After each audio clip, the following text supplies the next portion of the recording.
You are listening to the Life Coach School podcast with Brooke Castillo, episode number 427.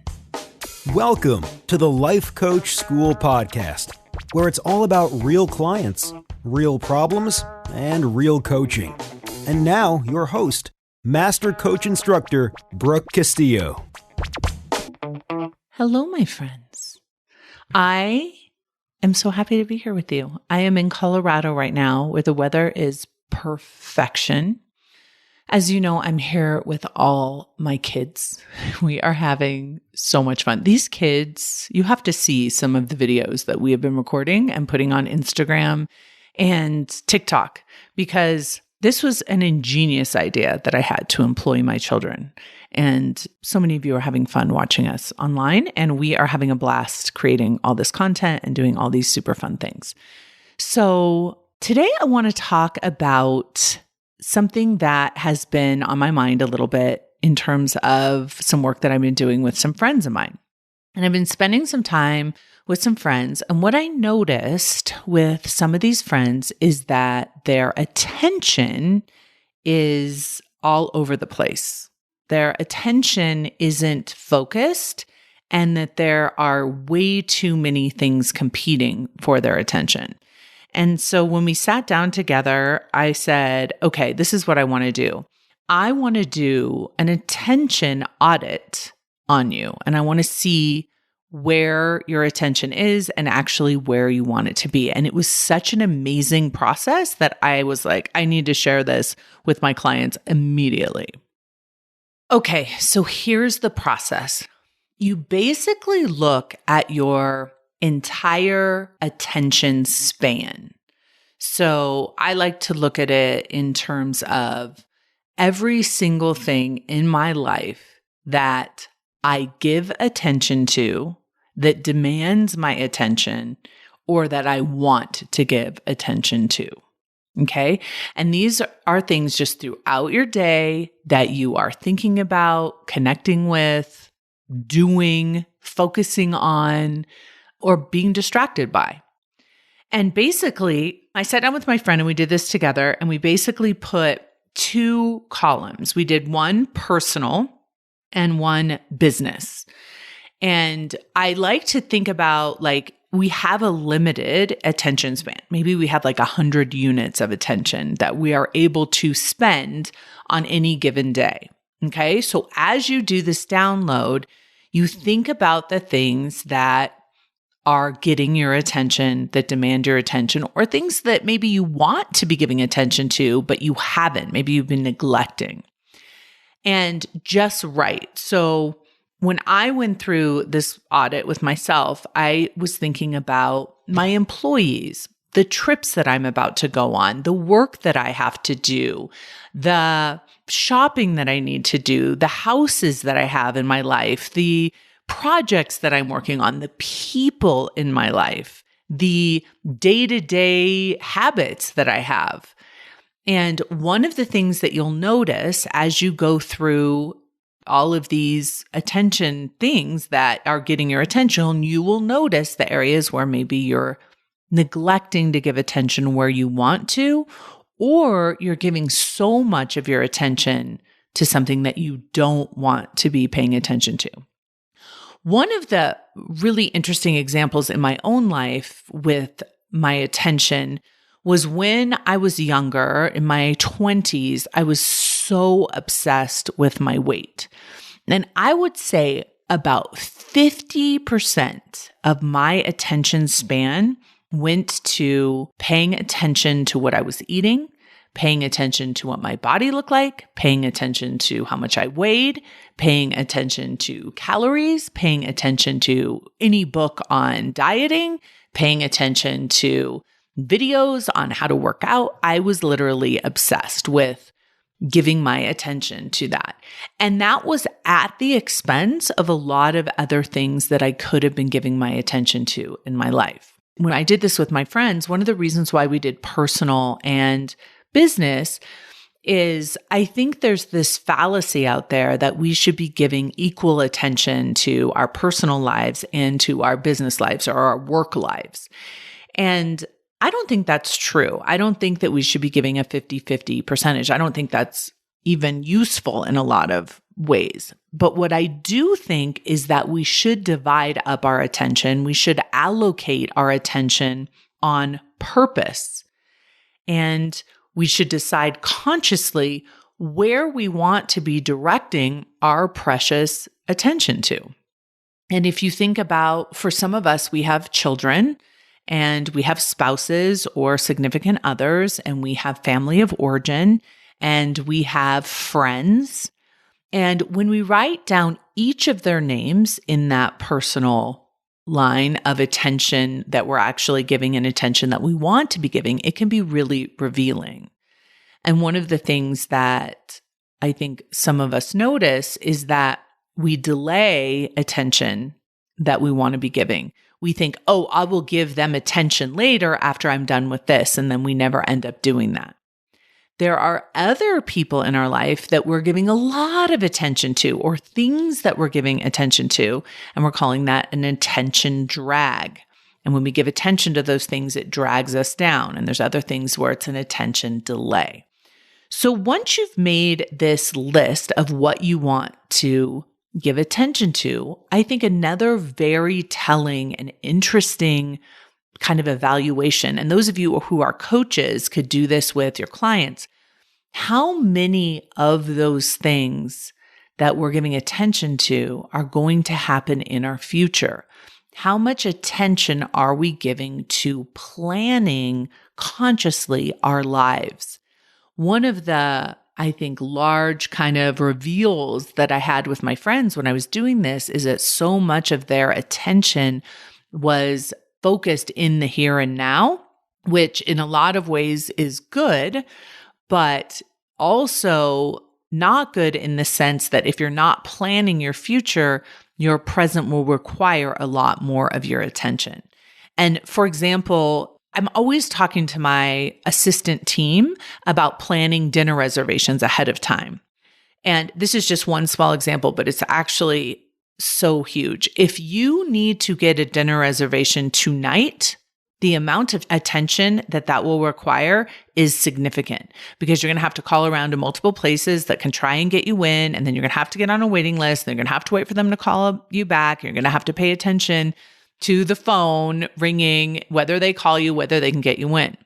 But if you're paying attention to the future and you're thinking about the future ahead of time, and you make that reservation 3 weeks ahead of time, it's very easy to get in, much easier to get in than the night of. And then you can take your attention completely off of that item. And so when you look at your attention audit, notice how much of your current attention is having to be drug because of a lack of planning. And how much attention are you giving to things that aren't getting you the results that you want? Do you like the balance of attention that you have to give everything? One of the things, I did this exercise with them. I'm actually looking at my own attention audit myself. What I realized is that I have so many things that want and deserve my attention, that I want to give attention to, and not enough attention to do it. And so I have to really recognize, the way that I did this with myself is, if I have 100 units of attention, how do I want to allocate it over a week's time? And I think a week's time is actually a really interesting way to do this process, because we don't have enough attention to pay attention to every single thing we need to within one day.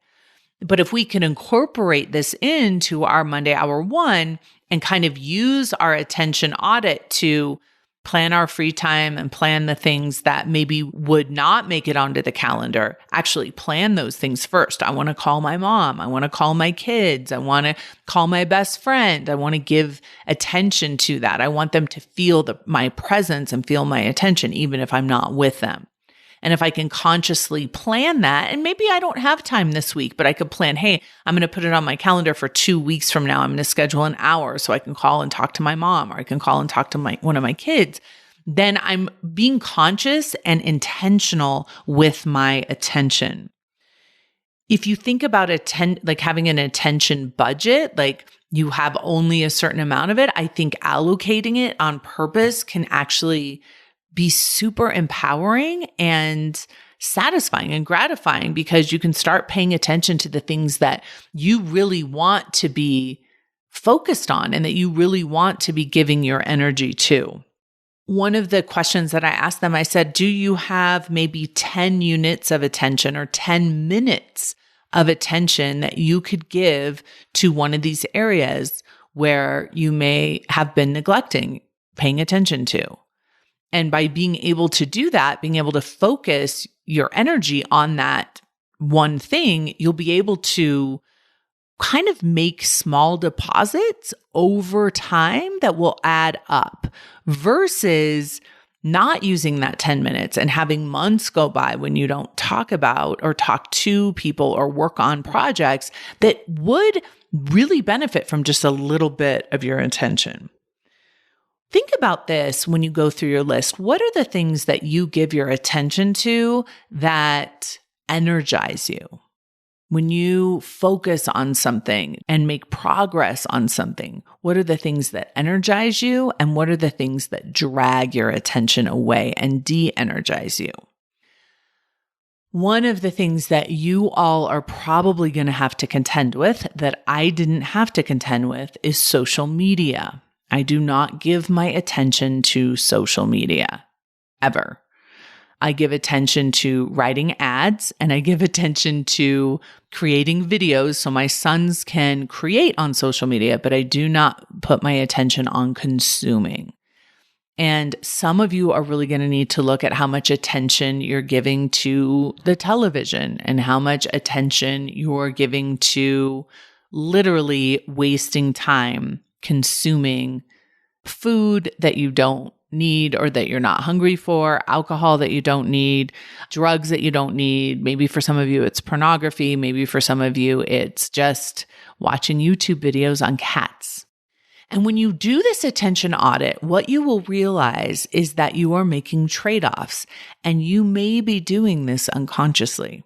You may notice that you're doing a 10-minute consumption of social media because it's so addicting, when you could take that 10 minutes and send a text to someone that you love, or reach out to someone who might be a good colleague to have in a business, or giving your attention to learning something new that you need to learn for your business.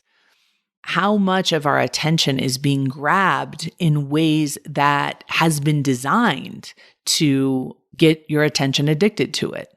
And I think for many of you, this is a major issue. You know, when I'm talking to my kids, their attention, they spend a lot of their time and their attention on video games. And I tell them, hey, if that's how you choose to spend your attention and it, gratifies you and gives you a release from work, I'm all for it. I just want to make sure that you are making these decisions consciously. And if you've never done an attention audit, my guess is you probably don't even know. When you do this attention audit, I want you to think about it in a global way. Think about your whole world. What do you want to be paying attention to in your world and in the world and in the people that are around you that you know, and how much attention do you give the people that you don't know? How much attention do you give to music? And is that conscious? I think many of you have heard me talk about that when I'm in the car, or when I'm going on a walk, or when I'm just wanting to have something on to listen to. It's usually an audiobook. And most people, it's music. And I often wonder if that has given me an edge in my life by constantly being stimulating my brain with knowledge, constantly been learning my whole life, instead of giving so much attention to music or social media, if that has really given me a slight edge. I think it must, because I'm really the only person that I know that consciously makes a decision not to put my attention on those things. And so it does get me into trouble sometimes when I don't know what's going on in the world. So I have to rely on my friends and family to let me know what's happening. But it also gives me more space so I can pay attention to the things that I want to grow and the things that I want to love in my own life. When you are in denial about unfinished things, I want to be really clear at how much attention you are giving these things under the surface of your awareness.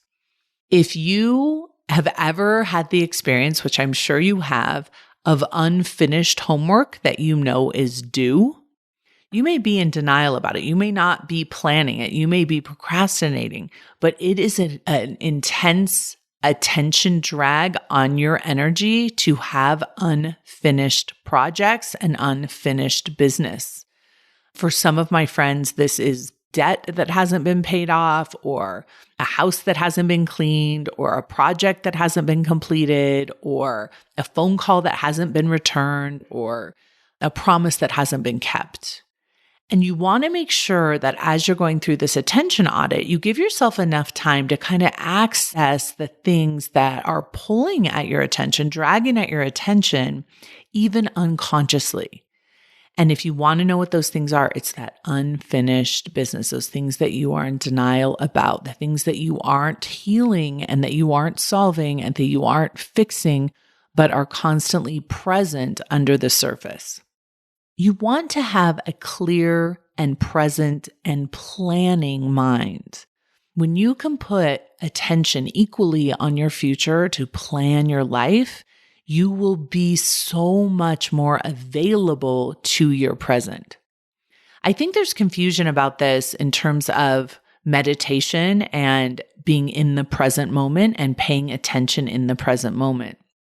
When you are in your present moment and your past self has not taken care to plan that present moment, it is very challenging to be at full attention. When you have planned your life beautifully in the past for this present moment, it is much easier for you to be present here.